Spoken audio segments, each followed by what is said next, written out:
Ito ay rated SPG. Striktong patnubay at gabay ng magulang ang kailangan. Maaaring may masiselang tema, lengguwahe, karahasan, sexual, horror o droga na hindi angkop sa mga bata.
Uy, hindi na pala kayo. Kumusta? Okay lang. Dito, ako tayo. Sige.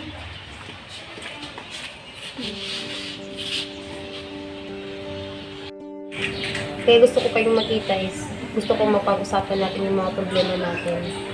Ilalabas natin yung mga sakit na nararamdaman natin ngayon. At makikinig ang bawat isa, okay? Okay. So, kanino tayo magsisimula? Ako na lang muna.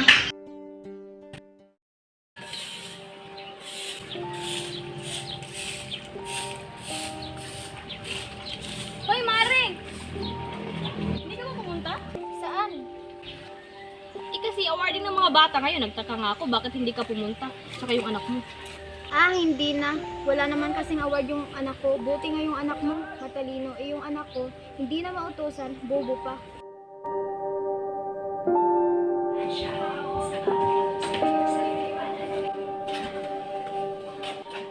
Hindi ako kasama sa mga pinagpala sa anyo at pag-isip. Kaya ganun na lang akong tratuhin. Pati ba naman nag-expect na pinagkain na ng bagal-bagal mo? Ako na nga naglinis, naglaba, ano ba naman pag-ligpit ako pa rin?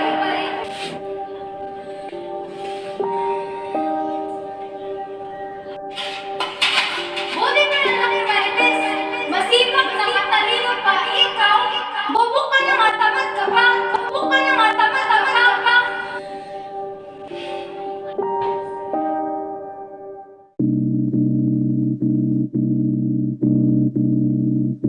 Kahit sa pagtulog, hindi ako tinitigilan ng mga salitang dumudurog sa aking puso't isipan.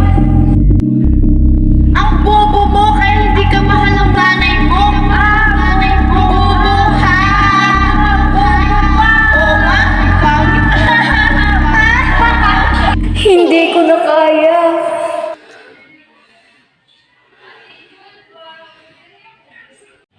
I'm so sorry to hear that, Marga. Grabe naman pala yung nanay mo. Kaya nga eh. Kaya minsan napapagod na ako. Ikaw, Christine, Kumusta ka naman? Siguro naman wala ka masyadong problema kasi naman mapera kayo. No, you have no idea kung ano yung pinagdadaanan ko ngayon. Oo, mayaman nga kami pero...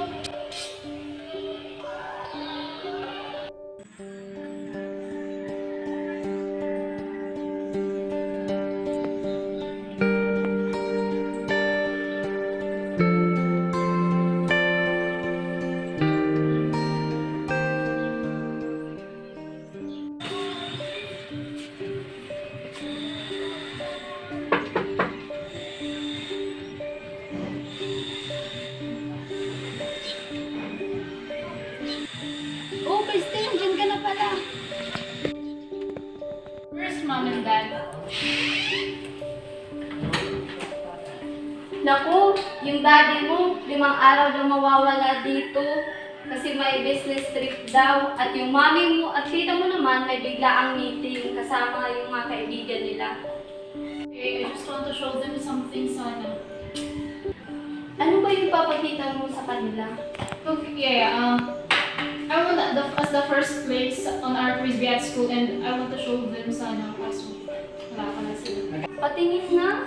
Wow, ang galing mo naman. O sige, ipapakita mo na lang to pag nandito na sila. No, never mind yet.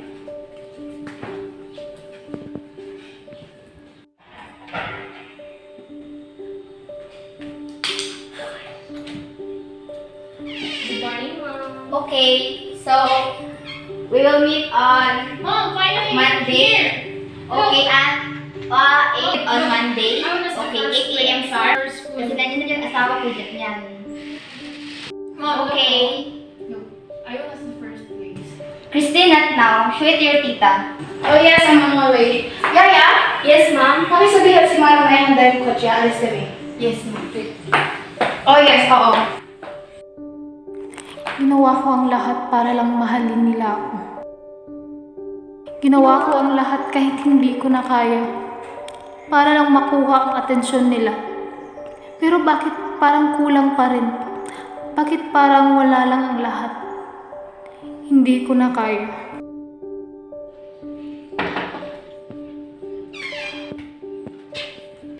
What is this all about? Christine, ano to? Ano to, ha? Yung din tumawag. May sinampal ka daw at worst, babae ka? Ano lang sabihin ng tao? Christine, what is this kind of behavior? Ano na lang sasabihin ng iba? Yan! Diyan kayo magaling! Mas inuuna niyo pa yung iisipin ng ibang tao kaysa sa nararamdaman ko. Natanong niyo man lang ba kung ano yung dahilan kung ba't ko sinuntok yun, ha? Sinuntok ko lang naman yun kasi sabi niya yung mga magulang ko ay walang pakialam sa akin. Ba't nga naman ako nagagalit? Totoo naman, di ba? Walang pakialam sa akin yung mga magulang ko. Wala kang utang sa loob! Pinalaki kita, pinakain, binihisan, binigay ko lahat ng gusto mo, at yan lang ang igaganti mo sa amin? Sa tingin niyo ba yun yung gusto ko, ha? Sa tingin niyo ba gusto ko na binibigyan niyo ako ng mamahalin mga pagkain, mga damit, o kung ano pa man? Sa tingin niyo ba gusto ko na binibigyan niyo ako ng pera? Hindi. Iba na yung gusto ko. Gusto ko ng pagmamahal. Gusto ko na maramdaman ko na may mga magulang ako na nagmamahal sa akin, na nag-aalaga sa akin. Gusto ko na pinapadaman niyo sa akin na mahal niyo ako. Buti pa si Yaya na hindi ko kaano-ano. Mas napaparamdam niya pa sa akin yung pagmamahal na gusto ko. Biruin niyo yun. Ibang tao pa yung nagparamdam sa akin ng pagmamahal na gusto ko. Kasi yung pagmamahal na yun, hindi ko man lang makita o maramdaman sa sarili kong mga magulang. Christine! Hindi yun, mayaman nga ako pero di ko ramdam yung happiness kahit mayaman ako. Oo nga. Sorry ha kung nasabi ko yun ka na. It's okay. Eh, ikaw naman, Milani, ano yung sa'yo?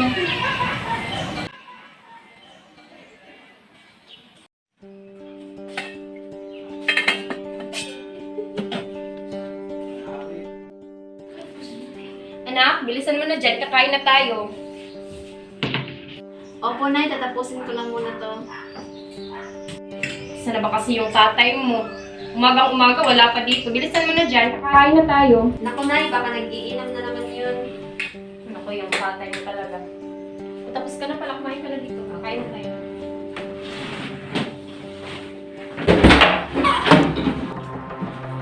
Anong ulam na? Ay, Saan ka ba galing? Umagang-umaga, saan ka nag-ano? Alam mo, ingay. Kumain ka na dyan. Ito lang. Ba't ka ba naghahanap ng marami? Yung perang binigay mo sa akin, konti lang. Sige, kumain ka na dyan. Ito pa lang yan na to. Huwag mo na yung pansinin.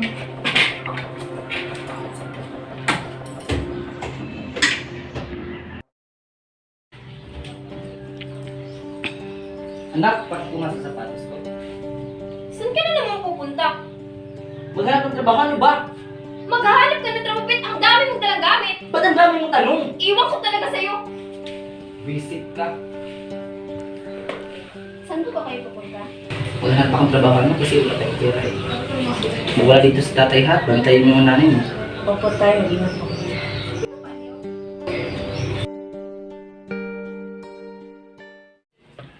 Nay!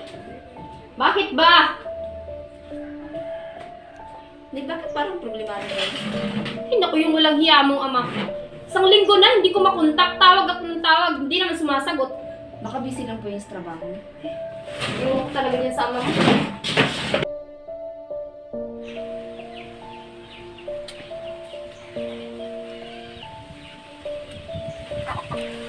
Mari, anong problema? Ay, nako. Yung walang hiya mong kumpare, isang linggo na akong tumatawag, ayaw sagutin. Wala kaming makain. Wala rin pera. Ayaw na din magpautang ni Aling Leta. Hindi ko na talaga alam yung gagawin ko.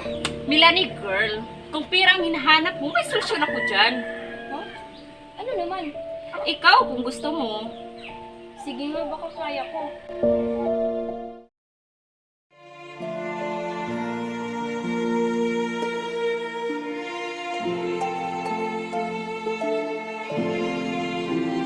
Hindi na kami binalikan ng asawa ko. Walang-wala na kami ng anak ko.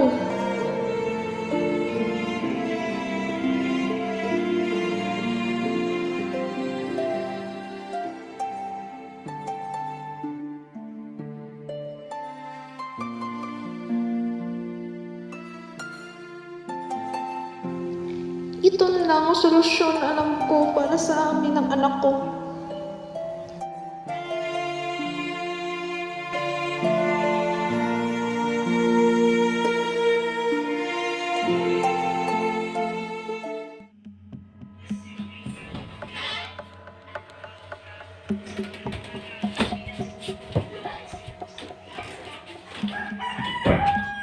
Mr. Wang, this is Melanie. She's new here. And please take good care of her.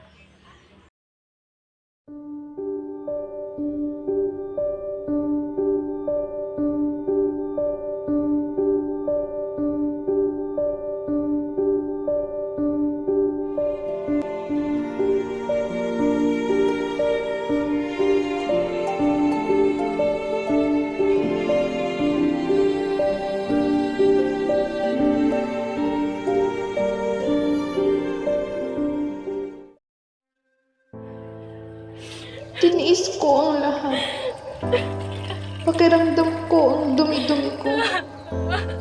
Pakiramdam ko wala akong kwentang ina. Ayoko na. Pagod na ako.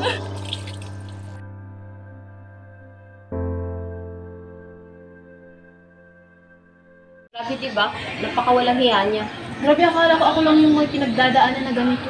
Grabe, no? Oo. Parang minsan gusto ko na lang sumuko.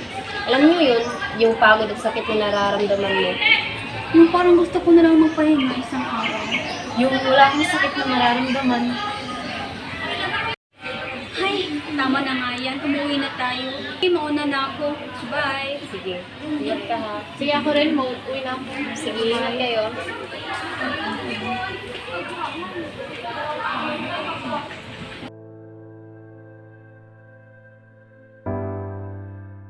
Nakakapagod na. Hindi ako laruan na pwedeng gamitin kahit kailan. At hindi ako laruan na hindi napapagod. Anak, patawarin mo ako. Hindi ko na kaya. Gusto ko nang magpahinga. Para akong basura na pakalat-kalat lang. Hindi ko alam kung kilala pa ba nila ako. Para akong pulubi na humihingi ng atensyon nila.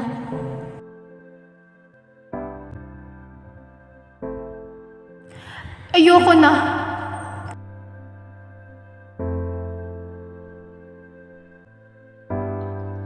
Hindi ko naman ginusto na maging ganito ako. Ginawa ko naman lahat ng makakaya ko. Pero hanggang doon lang talaga ang limitasyon ko.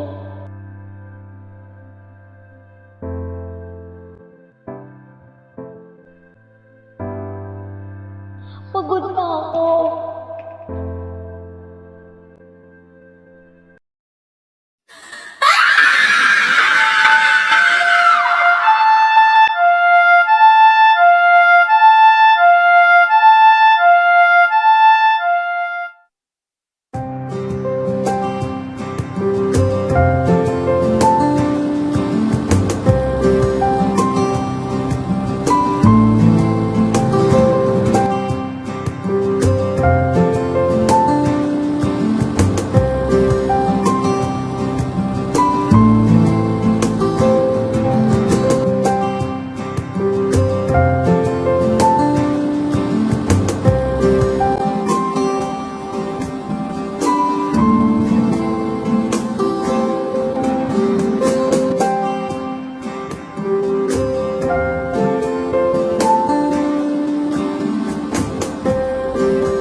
Ang susunod na programa ay rated SPG. Sus Puryagaba.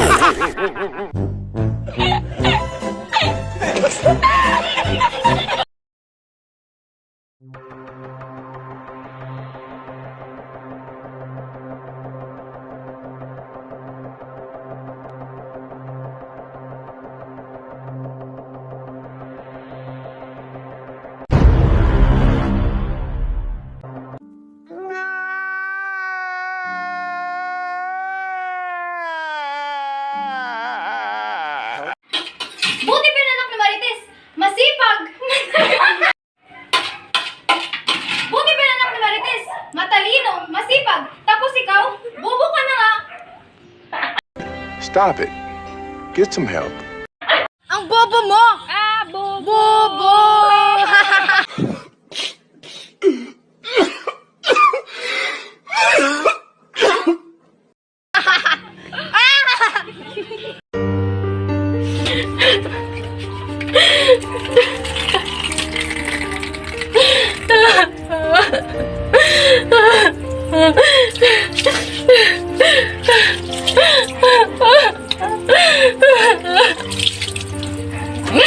Bombastic side eye.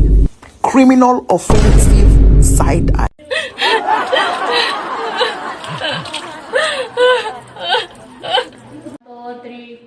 Go na. Diyan kayo magaling. Bas inuuna niyo pa yung iniisip ng ibang tao.